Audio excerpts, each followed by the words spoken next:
नमस्कार दोस्तों, मैं हूं सूरज अग्रवाल। आप देख रहे हैं आपका प्यारा YouTube channel gardening is my passion का हिंदी वर्जन। दोस्तों, हम लोग क्या है ऑर्गेनिक खाद हम यूज़ करना चाहते हैं। आज मैं 4 ऑर्गेनिक खाद के बारे में बताऊंगा, जो 4 सबसे ज़्यादा हमारे लिए 100% ऑर्गेनिक खाद यूज होती है। उसके एनपीके कंटेंट क्या है, किस किस में यूज़ कर सकते हैं, कैसे यूज़ होता है, सारा डिटेल्स में आज के वीडियो को बताऊँगा। पूरा वीडियो देखिए, बहुत इंटरेस्टिंग वीडियो होने वाला है। पहले मैं आपको दिखा दूँ तो ये 4 कौन कौन सा खाद मैंने यूज किया है। ये जो पहला जो है ये है काऊ डंग कंपोस्ट या गाय की गोबर की खाद। यह 1 नंबर में, ये सबसे ज़्यादा यूज होती है गाय की गोबर की खाद। दूसरी जो है ये वर्मी कंपोस्ट, ये केचुए की खाद होती है। ये भी बहुत ज़्यादा मात्रा में आजकल यूज की जाती है गार्डनिंग में, एग्रीकल्चर फार्मिंग में बहुत ज़्यादा यूज होती है, हॉर्टिकल्चर में भी यूज होती है। तीसरा जो है यह है नीम की खली की खाद। ये नीम की खली है, नीम के पाउडर है, ये भी बहुत ज़्यादा मात्रा में यूज होती है। तो इसके बारे में मैं बताऊंगा, इसके एनपीके कंटेंट क्या है, क्या क्या काम में यूज होती है। और चौथा है ये सरसों की खली, ये भी मस्टर्ड के पाउडर, ये बहुत ज़्यादा यूज होती है। चारों इसके एनपीके के बारे में, इसके यूजेस के बारे में, कैसे यूज़ करना है, सारा मैं बताऊंगा। पूरा वीडियो देखिए। पहला जो शुरू करता हूँ ये है काऊ डंग कंपोस्ट, यानी कि गाय की गोबर की खाद।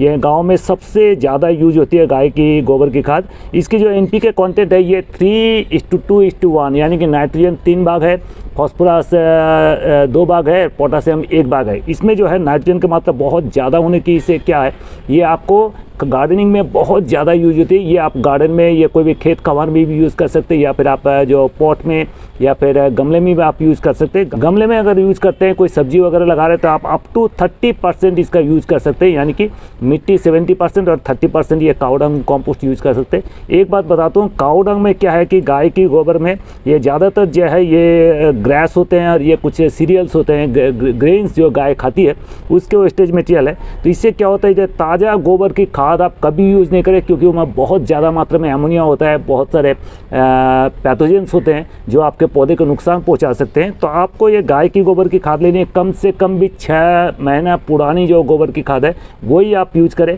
उससे कमती की गोबर की खाद आप कभी यूज़ नहीं करें। या फिर आपको गोबर की जो है कच्चा गोबर का नहीं करके, कच्चा गोबर के अच्छी तरह से स्लरी बना के उसको फर्मेंट करके कम से कम 2 महीने बाद, 1.5 से 2 महीने बाद यूज़ करेंगे, तो आपको जो पैथोजन से आपको मुक्ति मिलेगी। और इसमें क्या है, बहुत सारे मैक्रोन्यूट्रिएंट्स है, साथ साथ माइक्रोन्यूट्रिएंट्स भी बहुत ज़्यादा है। तो इसमें क्या है, ये कॉम्पैक्शन से बचाती है मिट्टी को, जो कड़कपन है इससे बचाती है। इसमें मिट्टी में एडिशन, ज़्यादातर हवा का चलाचल होता है, बहुत सारे नए नए माइक्रोब्स आते हैं और मिट्टी में ये न्यूट्रिएंट्स जो है ये अपटेक करने में भी काम आता है। तो गाय की गोबर की खाद बहुत जरूरी है। इसका प्राइस ज़्यादा नहीं है, विशेष करके जगह के अनुसार ये 5 से 8 रुपये किलो आपको मार्केट में मिल जाती है। तो गाय की गोबर की खाद आप बहुत ज़्यादा यूज़ कर सकते हैं, विशेष करके गुलाब के लिए या फिर और इस तरह के जो फूल होते हैं उस तरह के फूल के लिए ये बहुत अच्छा है। तो दूसरा मैं बताता हूँ, ये है वर्मी कंपोस्ट। ये केचुए की खाद है, यानी कि केचुए जो है तो जानवर जो होते हैं उसको हम गाय की गोबर या फिर और भी जो ऑर्गेनिक मटेरियल है या फिर किचन वेस्ट है, कोई भी सब्जी वगैरह का वेस्ट है, सारे के जो वेस्ट को केचुओं को खिलाया जाता है। पहले क्या होता है, गोबर को आप 40 दिन तक उसको सुखाया जाता है, सड़ाया जाता है गोबर को। उसके बाद उसकी जब टेम्परामेंट या अमोनिया निकल जाता है, उसके बाद केचुओं को खिला के, केचुओं ये बनाने में करीब, केचुए खाने के बाद ये बनने में करीब टोटल 1 महीने में टोटल प्रोसीजर कंप्लीट हो जाती है। तो ये बहुत फास्ट प्रोसीजर, यानी कि 1 महीना में ये वर्मी कंपोस्ट आपके साथ साथ तैयार हो जाती है और उस साथ साथ आप यूज़ कर सकते हैं। इसकी कोई ऐसे नहीं है कि 6 महीना पूरा 1 साल पुरानी आपको खाद चाहिए।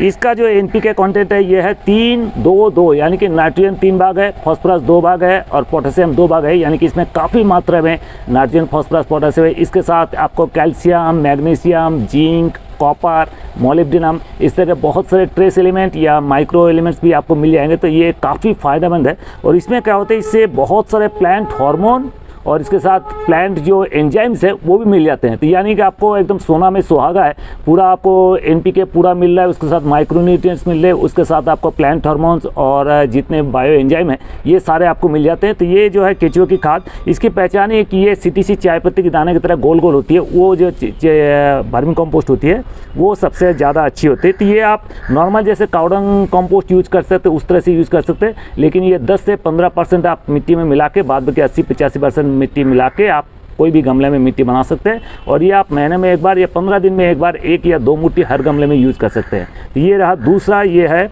Vermi compost. ये आप ज़रूर कोई भी सब्जी की खेती बाड़ी में या फिर आप सब्जी लगाएं, फूल लगाएं, फल लगाएं, कोई में भी आप ये वर्मी कंपोस्ट यूज़ कर सकते हैं। बहुत शानदार रिजल्ट देता है, तो आपको वर्मी कंपोस्ट आप ज़रूर यूज़ करें। तीसरा जो है यह है नीम केक पाउडर। ये जो नीम की बीज होते हैं यानी कि नीमोली होते हैं, उसमें से तेल निकाल लिया जाता है, या कि नीम ऑयल निकाल लिया जाने के बाद जो एक्सट्रैक्ट होते हैं, उसके बाद जो खली पड़ी रहती है इसको बोलते हैं नीम केक पाउडर।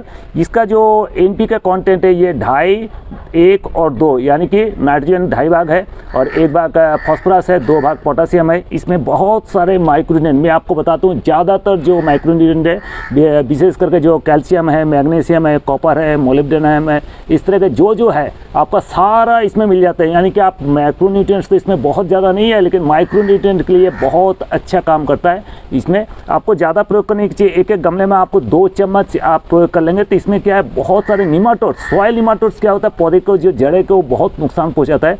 ये सारे सॉइल निमाटोड्स कंट्रोल करने के लिए आपको ये जो नीम के खली का पाउडर है बहुत उपयोगी है, नीम के पाउडर। और इसमें काफ़ी सारे एंजाइम भी पाए जाते हैं, तो ये सारे काफ़ी सारे आपको उपकार में लाएंगे। और बहुत मिट्टी में क्या होता है, कीड़ों का प्रकोप ज़्यादा होता है, कीड़े का अटैक होता है, बहुत इंसेक्ट का अटैक होता है, विशेषकर चींटियों का अटैक होता है। अगर आप नीम केक का यूज करेंगे तो उसमें चींटियों का अटैक और कोई कीड़े का अटैक बहुत ज़्यादा नहीं होगा।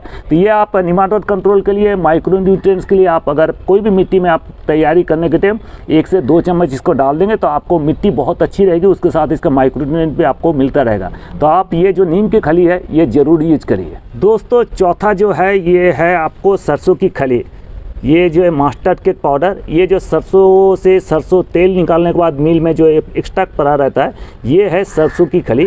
इसमें क्या है, NPK की मात्रा बहुत ज़्यादा है, 4-1-1 यानी कि इसमें नाइट्रोजन 4 भाग है, 1 भाग फॉस्फोरस है, 1 भाग पोटासियम है।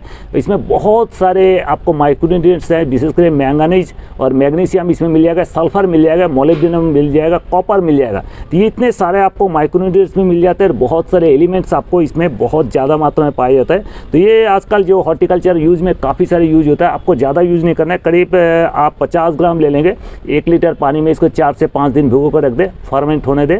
उसके बाद उस पानी को लेकर आप 10 लीटर पानी में घोल के एक पौधे में 15 दिन में एक बार आप 100 ml डाल देंगे तो आपको पौधा, कोई भी सब्जी का पौधा हो, फल का पौधा हो, फूल का पौधा हो, कोई भी पौधा, और सारी साल आप यूज कर सकते हैं। गर्मी में अगर यूज करेंगे तो इसको ज़्यादा पतला करके यूज करना पड़ेगा, और सर्दी में यूज करेंगे तो थोड़ा गाढ़ा वो यूज करना पड़ेगा।